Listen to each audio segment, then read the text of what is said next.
When I was little, it felt like all my relatives were dying at once. My parents were a touch older when they had kids, as were their parents, so it was not an unnatural phenomenon. Then my parents moved us from Connecticut to Arusha, Tanzania. Talk about a culture shock, but not nearly as intense as the culture shock when we moved back to the States. My father fell into a deep depression, which set off a series of events that resulted in a lot of moves, my parents' divorce, and eventually his death when I was in high school, right after 9/11, no less. Thankfully, I had a strong support system, and in particular, a very strong, loving mother.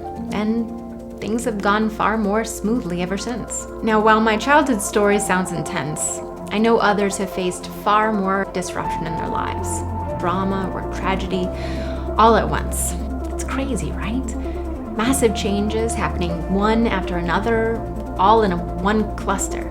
In Bruce Feiler's book, Life is in the Transitions, Mastering Change at Any Age, he went around the country collecting hundreds of stories from people facing hard times in all 50 states, and he learned a great deal. You see, life used to be far more linear. You graduated high school, went to college, got an entry-level job, got married, had kids, raised through the ranks, and retired. But as gender roles shifted, birth control and IVF were invented, divorce rates went up, and the internet was invented, people had puberty earlier, menopause later, and live longer. It's all wonderful and terrifying at the same time.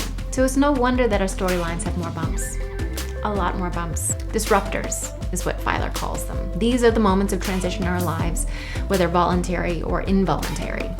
A voluntary disruptor could be falling in love or having a child, quitting a job, furthering your education, gaining weight, or joining a community.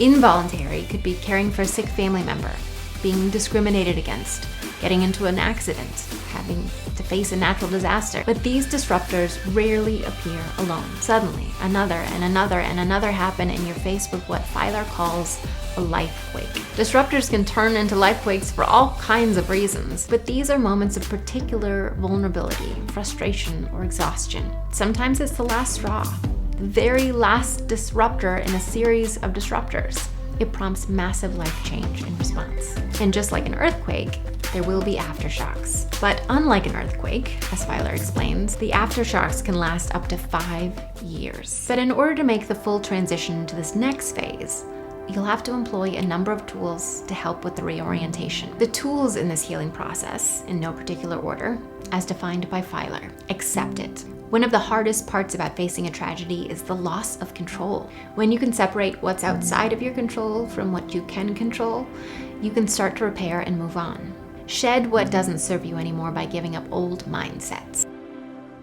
Try new things. Try it on and see if it fits.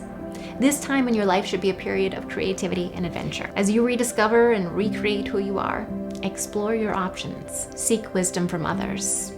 While no situation is exactly alike, you will find others who share a common experience. They may offer solutions, but simply by listening to their story, you can find glimmers of hope that resonate with yours and that can help you find your own way. And when you're ready, share your story.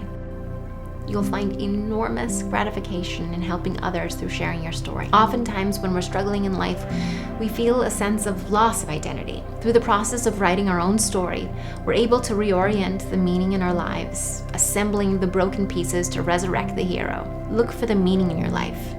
It's far more accessible than the pursuit of happiness in your life, and therefore exponentially more powerful when it comes to healing and life satisfaction.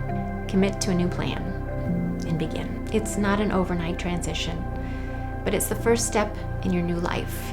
According to Feiler's research, 61% of people mentioned their transition included some kind of move, whether it's moving homes, jobs, countries, or life stages. It's a metaphorical and literal gesture of getting unstuck, to leave the mess behind. Lastly, mark the moment. 78% of people did something in order to commemorate the occasion. Doing something personal, like getting a tattoo, cutting off your hair, or throwing a party, change your name, buy a house. It's a change you choose. You are in control, and you're creating a ritual of reincarnation as you begin this new chapter of your life. A chapter.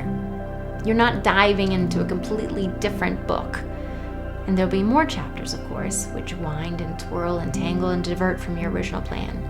But with each disruption, you're given an extraordinary opportunity to consider what's meaningful in your life and who you will choose to be in the next one. Thanks for watching. Stay tuned for more videos. Be well.